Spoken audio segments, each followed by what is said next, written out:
하나님 아버지 감사합니다. 주의 말씀을 삼가 듣고자 합니다. 성령께서 진리의 말씀 안으로 인도하시옵소서. 학자같이 알아듣게 하옵소서. 주의 법에 귀한 것을 보게 하시고 하나님께서 깨닫기를 원하시는 것, 하나님께서 그 마음을 전달하고 싶으신 것이 알아듣도록 헤아려지도록 주님 도와주시옵소서. 그래서 진리의 말씀을 가슴에 품되 주님의 뜻 그대로 원하신 원목적 그대로 가슴에 품게 해주시고 이 말씀을 따라 하나님의 뜻을 받들어서 주님의 나라를 이루어가는 오늘이게 하옵소서. 주께서 오늘도 우리를 사랑하시고 온 천지 만물을 하나님의 사랑으로 붙드시는 것처럼 오늘 주님을 마음을 다하고 뜻을 다하고 힘을 다하여 이 말씀을 따라 사랑하는 우리이게 하옵소서. 의지하오며 예수님 이름으로 기도합니다. 아멘. 오늘은 히브리서 7장에서 10장까지 말씀 함께 읽습니다. 히브리서 가운데 이론편의 절정, 유대교의 제사와 예수님의 제사를 비교하는 내용 가운데 7장에서 10장까지입니다. 히브리서 7장입니다. 이 멜기세덱은 살렘 왕이요 지극히 높으신 하나님의 제사장이라 여러 왕을 쳐 죽이고 돌아오는 아브라함을 만나 복을 빈 자라 합니다. 멜기세덱에 앞서서 예수님이야말로 멜기세덱의 반차를 이어받으신 대제사장이다 하면서 이 멜기세덱에 설명하기는 너희가 알아듣기 어려울 건데 하는 식으로 살짝 자존심을 긁는 이야기가 앞서 있었습니다. 그리고 난 다음에 여기 7장에서 멜기세덱에 관하여서 자세히 이제 설명하고 바로 예수님이야말로 멜기세덱의 반차를 이어받으신 대제사장이시다. 아론의 이 땅의 혈육에 하나님이 정하신 아론 가문의 제사장 아니다. 하나님께서 직접 정하신 하늘의 혈통, 하늘의 반차, 멜기세덱의 반차를 이어받습니다 하는 걸 이야기합니다. 아브라함이 모든 것을 10분의 1을 그에게 나누어 주니라. 그 이름을 해석하면 먼저는 의의 왕이요 그 다음은 살렘 왕이니 곧 평강의 왕이요 아버지도 없고 어머니도 없고 족보도 없고 시작한 날도 없고 생명의 끝도 없어 하나님의 아들과 닮아서 항상 제사장으로 있느니라. 멜기세덱이 딱 한 번 나오죠. 나오는데 어디 그의 족보가 어떻게 된지 전혀 이야기 없죠. 그리고 그럼에도 불구하고 아브라함은 그에게 10분의 1을 바쳤고 또 이 멜기세덱은 아브라함에게 축복했죠. 이 사람이 얼마나 높은가를 생각해 보라. 조상 아브라함도 노량물 중 10분의 1을 그에게 주었느니라. 레이 아들들 가운데 레이 제사장의 직분을 받은 자들은 율법을 따라 아브라함의 허리에서 난 자라도 자기 형제인 백성에게 10분의 1을 취하라는 명령을 받았으나 레이 족보에 들지 아니한 멜기세덱은요. 아브라함에게서 10분의 1을 취하고 약속받은 그를 위하여 복을 빌었나니 논란의 여지없이 낮은 자가 높은 자에게 축복을 받느니라. 그래서 아브라함은 자기보다 높은 이로 멜기세덱을 인정했다는 거죠. 또 여기는 죽을 자들이 10분의 1을 받았으나 저기는 산다고 증거를 받은 자가 받았느니라. 또한 10분의 1을 받은 레이도 아브라함으로 말미암아 10분의 1을 바쳤다 할 수 있나니.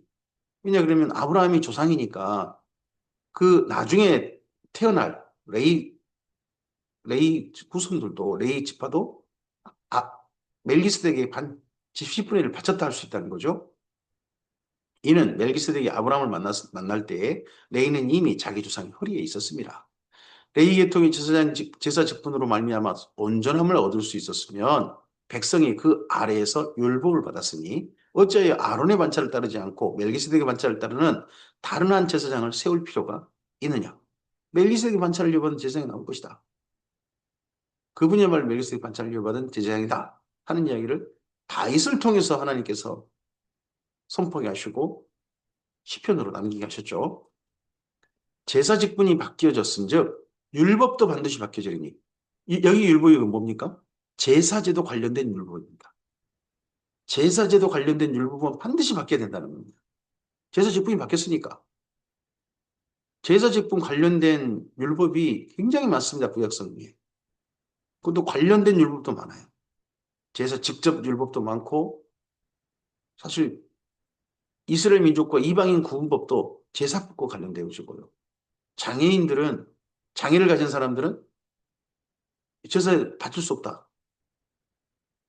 뭐 이런 여러 가지 것들 전부 다 제사법이죠. 근데 그게 반드시 바뀔 것이다. 이것은 한 사람도 제단의 일을 받들지 않은 다른 지파에 속한 자를 가리켜 말한 것이라. 우리 주께서는 유다로부터 나신 것이 분명하도다. 예수님은 레이지파 사람이 아니신 거죠. 레이지파 사람으로서 이스라엘 민족에게 성전이 아닌 곳에서 제사함을 선포했던 사람이 세례 요한입니다. 근데 예수님께서는 유다 지파 사람인데 성전이 아닌 다른 장소, 유다 지파에서 그런 얘기 하면 이스라엘 민족으로는 도저히 용납이 안 되고 납득이 안 될 건데 내 제사함을 받았노라. 내 제사함을 받았느니라는 표현을 너무 자주 쓰신 거죠. 그런 선언을 유다 지파로 나신 것이 분명하다. 이 지파에는 모세가 제사장들에 관하여 말한 것이 하나도 없고, 그렇죠? 멜기스덱 같은 별다른 한 제사장이 일어난 것을 보니 더욱 분명하도다. 그는 육신에 속한 한 계명의 법을 따르지 않고, 육신에 속한 계명의 법이 뭡니까? 레이지파 사람, 그것도 아론 가문에서 제사장이 된다는 거죠. 그게 육신에 속한 계명의 법입니다. 따르지 않느냐고. 오직 불멸의 생명의 능력을 따라 되었으니 증언하기를 내가 영원히 멜기세덱의 반차를 따르는 제사장이나 아이도다. 예, 영원히 멜기세덱의 반차를 따르는 제사장이다. 이걸 다윗이 어떻게 봤는지 모르겠어요. 어떻게 이런 계시를 받아서 시편을 남겼는지 모르겠어요. 정말 다윗이 성령의 감동된 게 분명하죠. 근데 그의 시편이 남겨져 있고 이 말씀이 무엇인가 했는데 사실 예수님을 가리켜 한 표현이었다는 거죠. 전에 있던 계명은 연약하고 무익함으로 패하고 여기 전에 있던 계명이란 네, 제사법이죠. 레이지파를 중심한 제사법. 근데 이것은 연약하고 무익함으로 이제는 폐해져 버렸어요. 그 제사법은 무익하다는 거죠. 폐해져 버렸고 율법은 아무것도 온전하게 못할지라 이에 더 좋은 소망이 생기니 이것으로서 우리가 하나님께 가까이 가느니라. 제사법이 뭡니까? 하나님께 가까이 가는 법입니다. 하나님께 가까이 가는 하나님께서 제안해 주신 방법. 사람들이 만든 방법이 아니라 하나님께서 명하신 방법이죠. 이걸로 가까이 오라. 내게 가까이 오라. 근데 이제 그 가까이 가는 구약의 제사법은 예, 폐해져 버리고 예수님을 통해서 하나님께 가까이 나가는 새로운 하나님께 가까이 나가는 법이 신법이 만들어진 겁니다. 또 예수께서 제사장이 되신 것은 맹세 없이 된 것이 아니니 그들은 맹세 없이 제사장이 됐을 때 혈통이면 아론 가문이면 제사장이 그냥 돼요. 삼시세가 되면 맹세 없이 된 것이되 오직 예수는 자기에게 말씀하신 이로 말미암아 맹세로 되신 것이라. 주께서 맹세하시고 뉘우치지 아니하시리니 내가 영원히 제사장이라 하셨도다. 이와 같이 예수는 더 좋은 언약의 보증이 되셨느니라. 하나님의 언약의 보증, 이 땅에 나타난 보증이 뭡니까? 구약의 제사장이었습니다.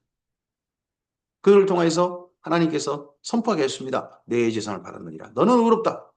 너는 나와 만날 수 있다. 근데 예수님께서는 더 좋은 언약의 보증이 되셨습니다. 제사장 된 그들의 수요가 많은 것은 죽음으로 말미암아 항상 잊지 못할 이로되 예수는 영원히 계심으로 그 제사장 직분도 갈리지 아니하니라. 여기서 한 가지 꼭 이해할 거 있습니다. 제사장은 죽으면 그 역할이 끝납니다. 살아있는 동안 30살부터 제사장 역할을 하는 거죠. 근데 예수님은 영원히 계십니다. 그 말은 뭔 말입니까?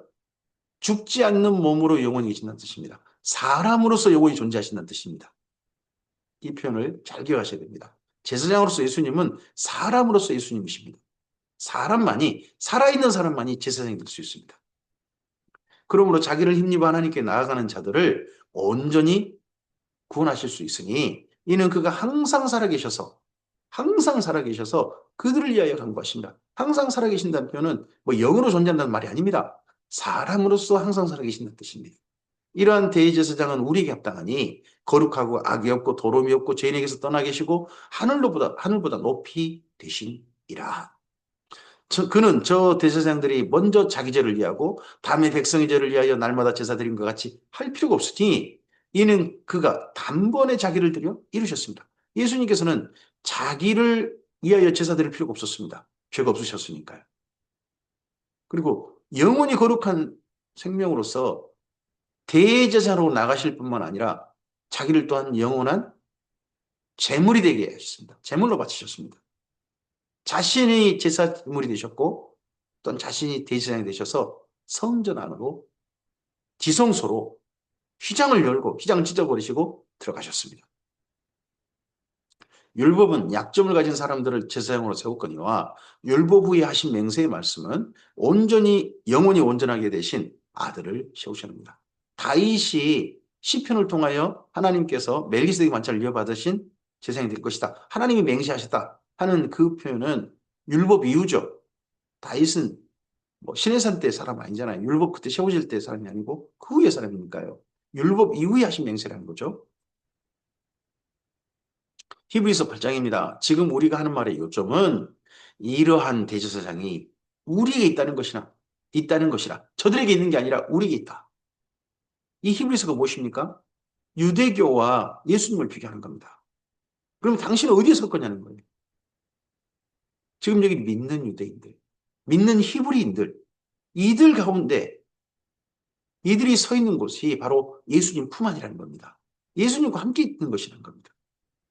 하나님이 세우신 맹세로 세우신 아론의 직계로 세운 그런 대제사장 말고 하나님이 율법 후에 맹세로 세우신 바로 그 제사장이 대제사장이 우리에게 있다.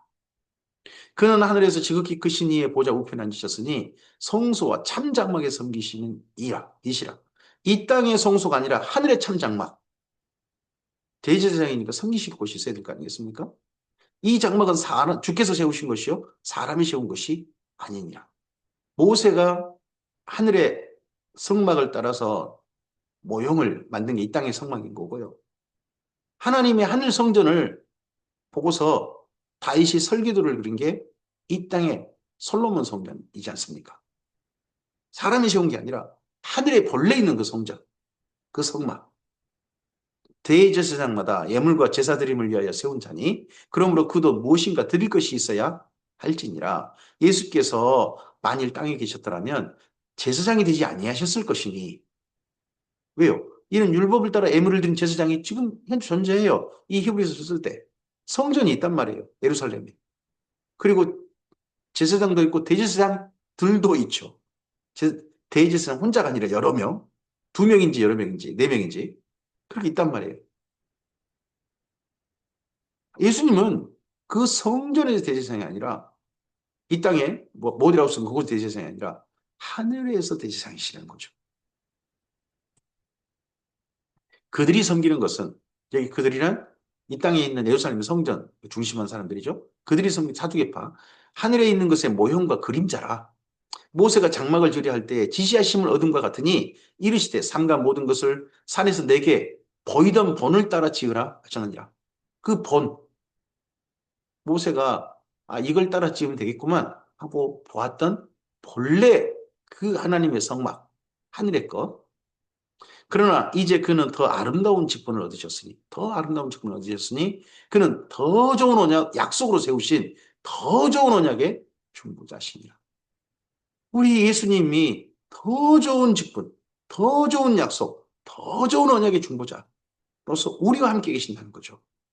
저 첫 언약이 무흠하였더라면 둘째 것을 요구할 일이 없었으려니와. 지금도 법이 개정되죠.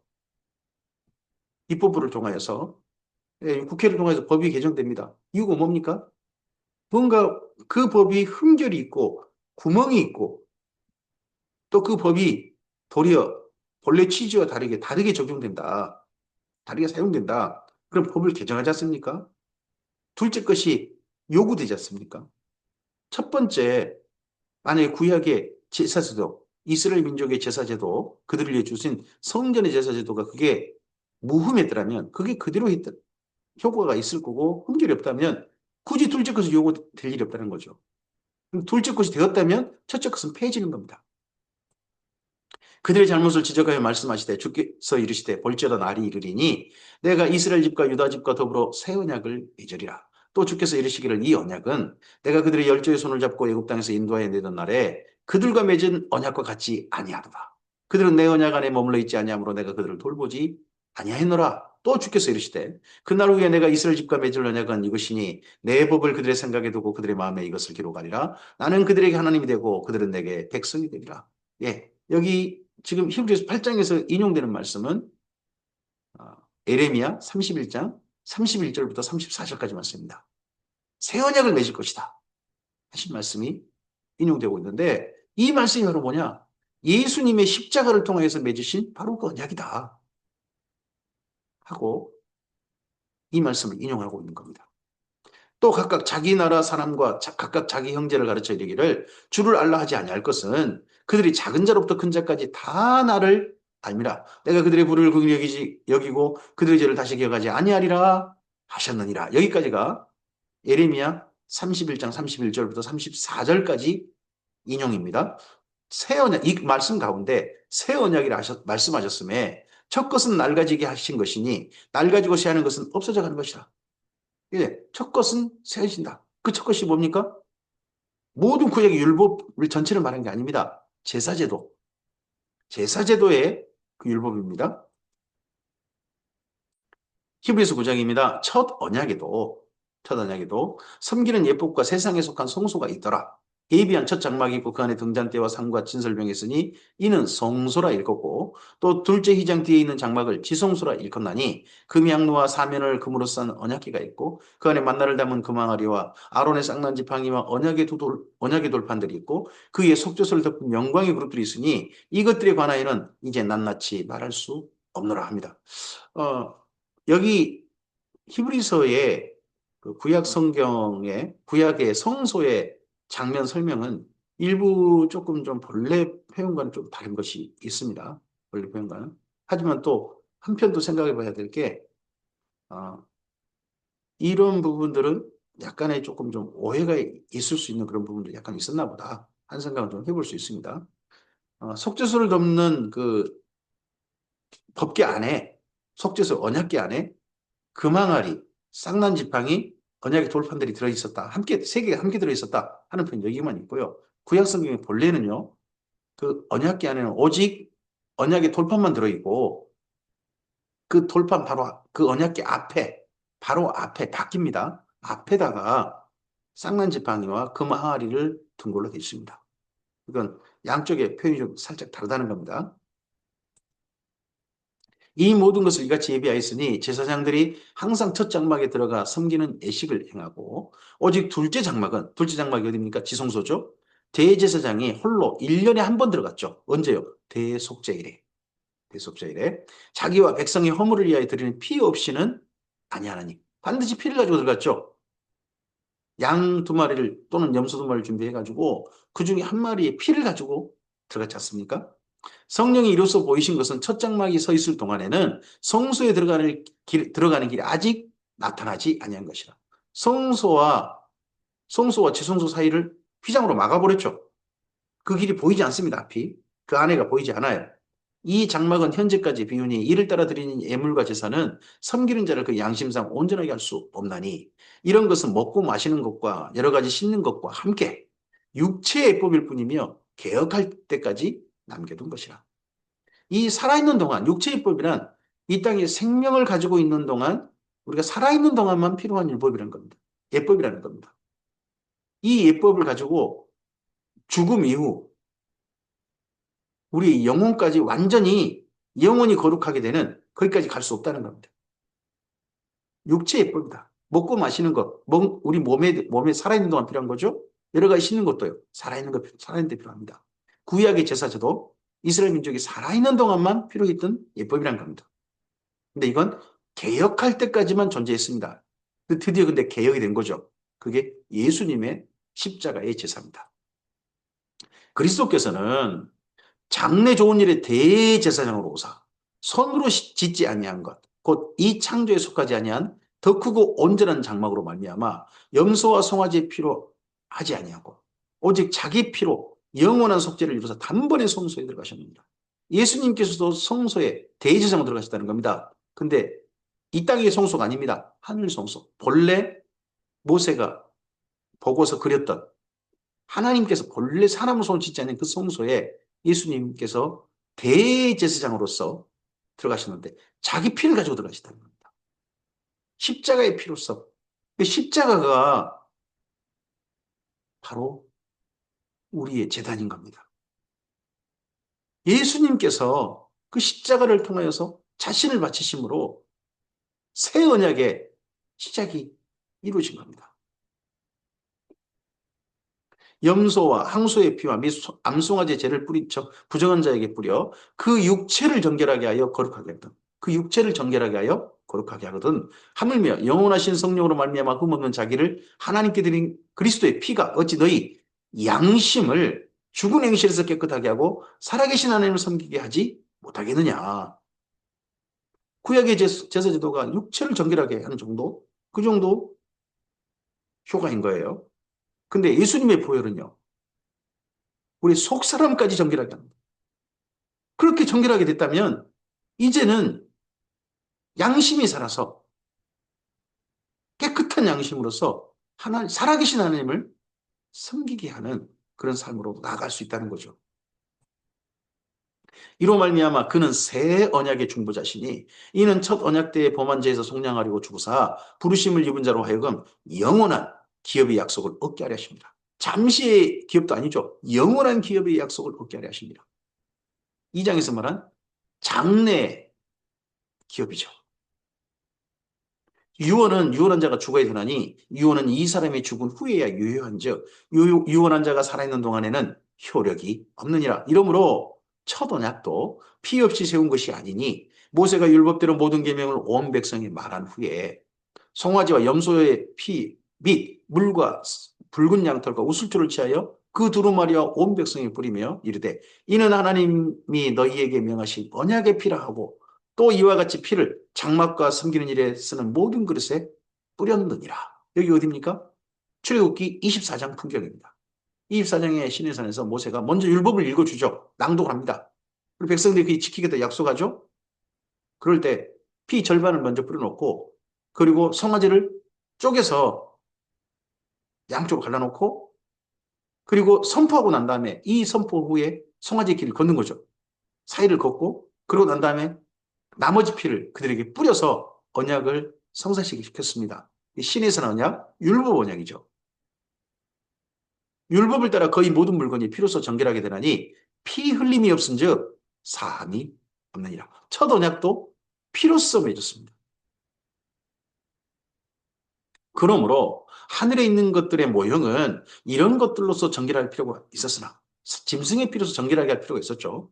이 땅에 있는 것들은 하늘에 있는 그것들은 그런 이런 것들보다 더 좋은 제물로 할지니라. 더 좋은 제물. 이 땅에 짐승의 필요는 안 된다는 거죠. 더 좋은 제물이 무엇입니까? 예수님의 보혈입니다.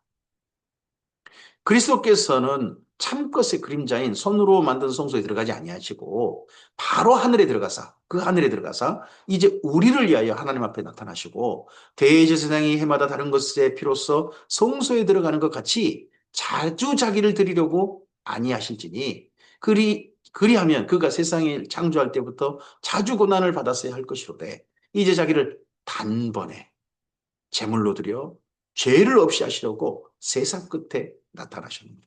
예수님께서 나타나실 때가 언제냐? 말세입니다. 말세라는 개념을 우리가 좀 가끔씩 가다 헷갈리는 분들이 있는데 말세란 예수님의 초림부터 예수님의 재림 때까지의 기간을 말세라고 합니다. 성경에서. 그러니까 예수님께서 이 땅에 사람이 되어 나타나실 때 태어나셨을 때부터 말세가 시작된 겁니다. 다시 오실 때 말세가 끝나는 거예요. 근데 그때 말세 시작 때 단번에 자주가 아닙니다. 단번에 자기를 제물로 드려서 죄를 없이 하셨습니다. 영단번에 제사를 합니다. 한 번 죽는 것은 사람에게 정해진 것이요 그 후에는 심판이 있으리니 이와 같이 그리스도도 많은 사람의 죄를 담당하시려고 단번에 들이신 바 되셨고 구원에 이르게 하기 위하여 죄와 상관없이 자기를 바라는 자들에게 두 번째 나타나시리라. 이 두 번째 나타나실 때 이루는 구원이 뭡니까? 구원에 이르게 하려고. 우리는 지금 구원이 시작되어졌고 구원의 길을 걷고 있습니다. 오늘도 구원받고 가고 있습니다. 근데 구원의 길에 도착은 언제입니까? 예수님의 재림 때입니다. 그때 우리는 신령한 몸으로, 예수님 같은 몸으로 변화된 몸을 그때 경험하게 될 겁니다.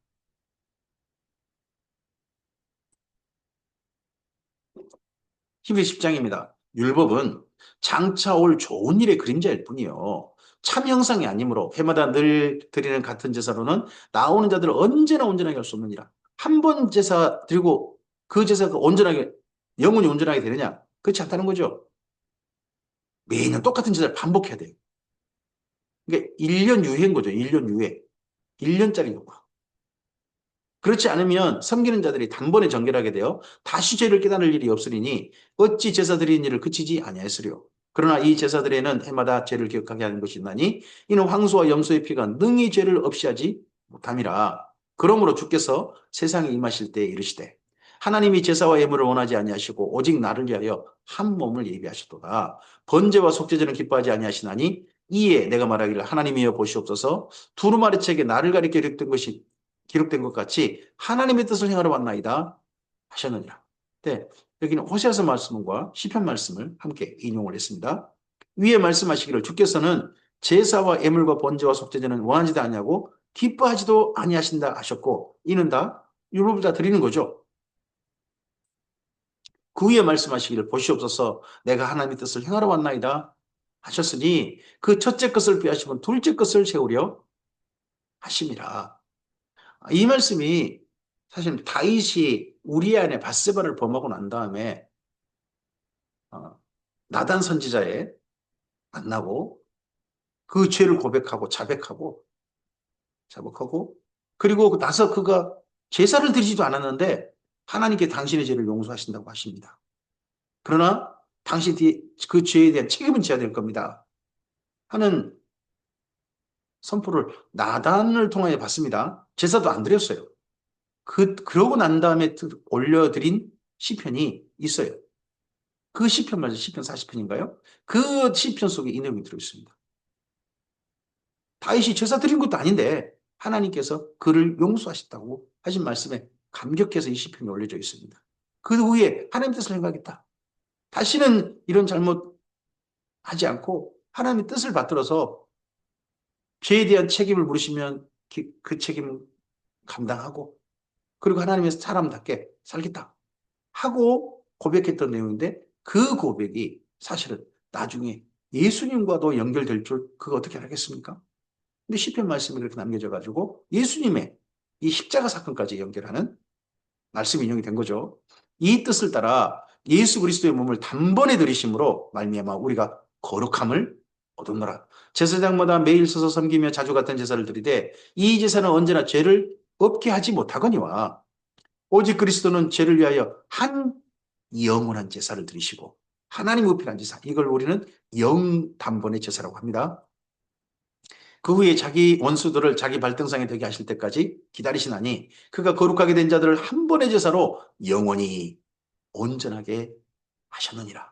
한 번의 제사로 영원히 온전하게 거룩하게 된 자들 하나님께 부름받은 자들 택하신 자들을 영원히 그래서 우리는요 예수님을만 힘입은 우리는 다시는 죄를 위한 제물을 드리지 않습니다. 죄는 예수님께서 온전히 감당하셨다고 믿으니까요. 우리가 죄를 깨닫고 자복하고 할지언정 죄를 위한 제물이라든지 이런 걸 드리지는 않습니다. 또한 성령이 우리에게 증언하시되 주께서 이르시되 그날 후로는 그들과 맺을 언약이 이것이라 하시고 내 법을 그들의 마음에 두고 그들의 생각에 기록하리라 하신 후에 또 그들의 죄와 그들의 불법을 내가 다시 기억하지 아니하리라 하셨으니 8장에서 인용되었던 예레미야 31장 31절부터 34절 말씀이 다시 여기 예수님의 영단번의 제사의 마무리 말씀으로 등장합니다. 이것들을 사하셨은즉 다시 죄를 위하여 제사 드릴 것이 없느니라. 시편 여기 히브리서 10장 18절 말씀은 기억해야 됩니다. 다시는 죄를 위하여 제사 드릴 것이 없습니다. 이제 제사는 예수님의 영단번의 제사, 십자가의 제사로서 끝났습니다. 종결되었습니다. 우리는 예배로서 이제 하나님께 나가는 겁니다. 재물 없이 예수님을 의지해서 나가면 되는 겁니다.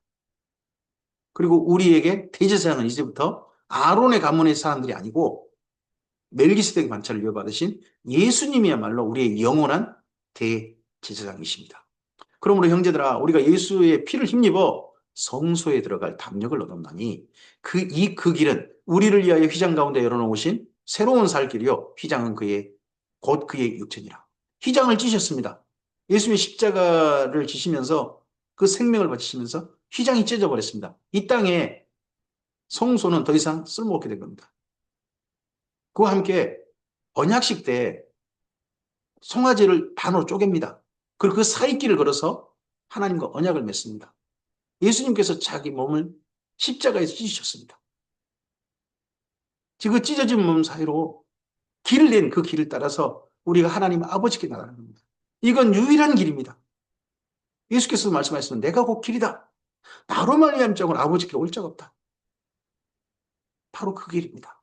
그의 육체를 쪼개놓으셔서 그 사이로 들어온 자들, 그 육체 안에 들어온 자들, 예수님의 몸 안에 들어온 자들, 그들만이 하나님 아버지께 나아갈 수 있습니다. 곧 하나님의 집 다스리는 큰 제사장이 계심에 우리가 마음의 뿌림을 받아 악한 양심으로부터 벗어나고 몸은 맑은 물로 씻음을 받았으니 참 마음과 온전한 믿음으로 하나님께 나가자. 누구를 힘입어서? 예수님을 힘입어서. 대제사장 예수님을 의지해서 예수님 안에서 이제 하나님께 나가자.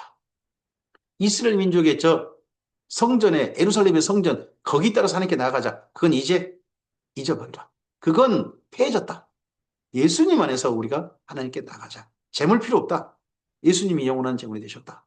그러므로 하나님께 오직 예수님을 의지하여 나가자 합니다.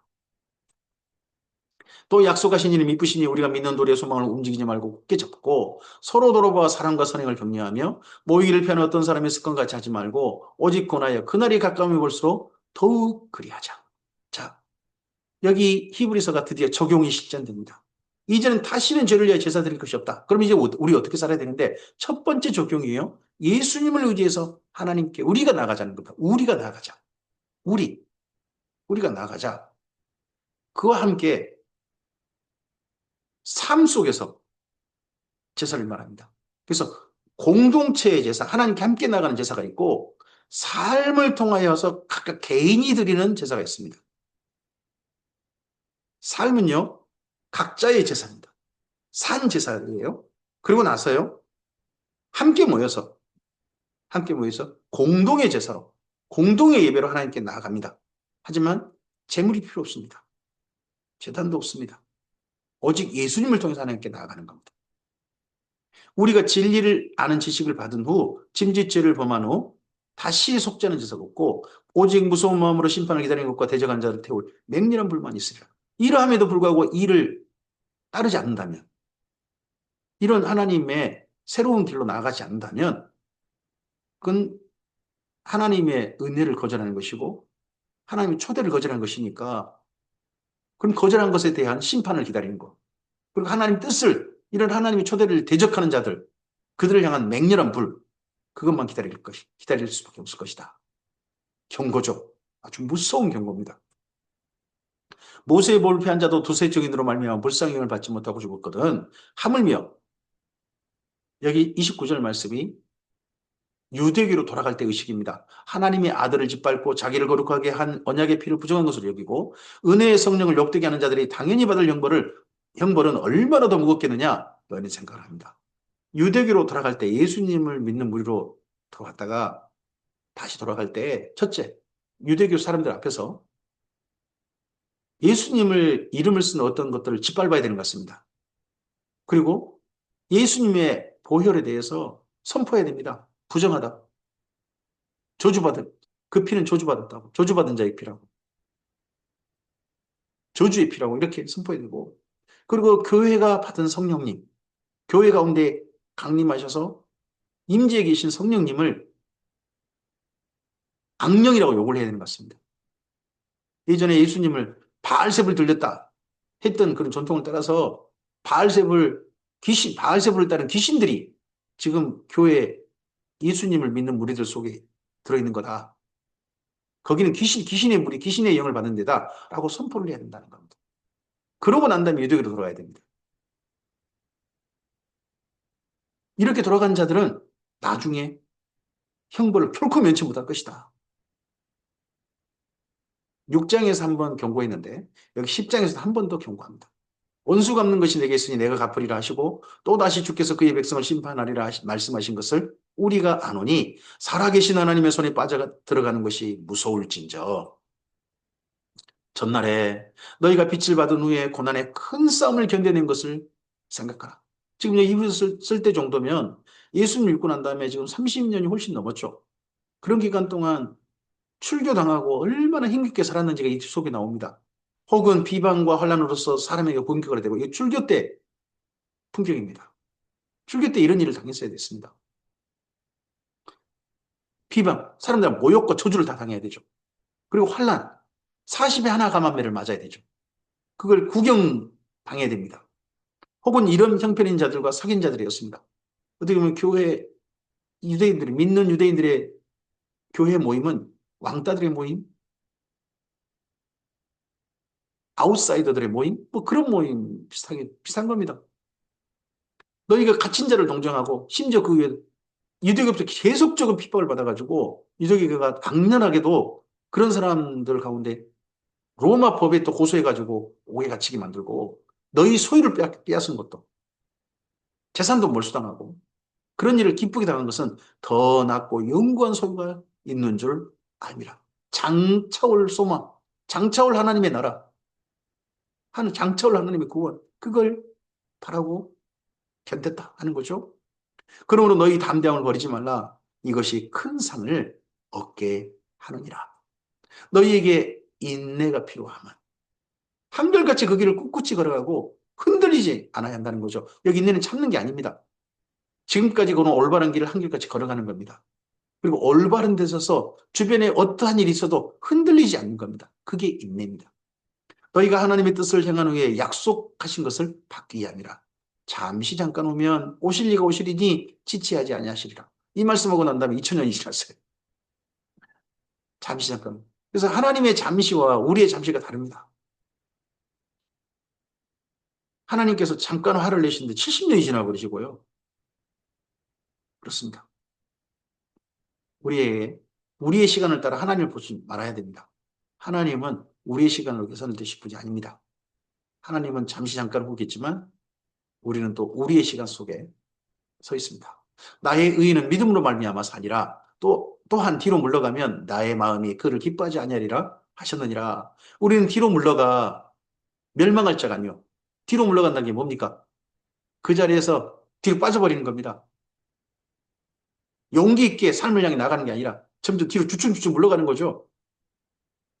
그런 사람은 유대교로 퇴보일 겁니다. 유대교로 후퇴해버릴 겁니다. 그들은 멸망당할 자들입니다. 오직 영혼을 구원함에 이르는 믿음을 가진 자라. 오늘 여기까지 말씀입니다. 드디어 히브리서의 이론편이 끝났습니다. 그리고 실천편으로 들어와 있습니다. 가장 첫 번째 실천편이요. 이런 예수님을 따라 하나님께 나아가자는 겁니다. 이제는 예루살렘 성전에서 구약 율법의 제사를 따라 하나님께 나아가지 말고 그건 이젠 완전히 잊어버리고 예수님 안에서 재물 없이 그리고 이 땅의 성소가 아니라 하늘에 계신 하나님의 성소 본래 하나님의 손으로 지은 그 참 장막 거길 향해 나아가는 예배를 드리자 하는 것이 첫 번째 적용입니다.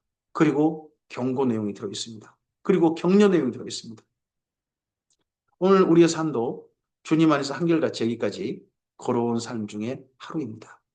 여기까지 잘 걸어온 주님의 사람들의 걸음이 오늘도 이 말씀을 따라 한결같이 걸어가게 하는 힘과 용기를 얻었으면 좋겠습니다. 이 말씀을 따라서.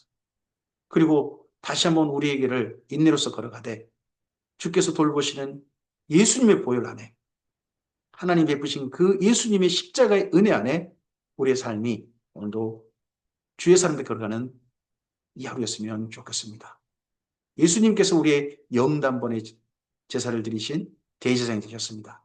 예수님 안에서 하나님께 나아가는 이 하루 되시기를 바랍니다. 감사합니다.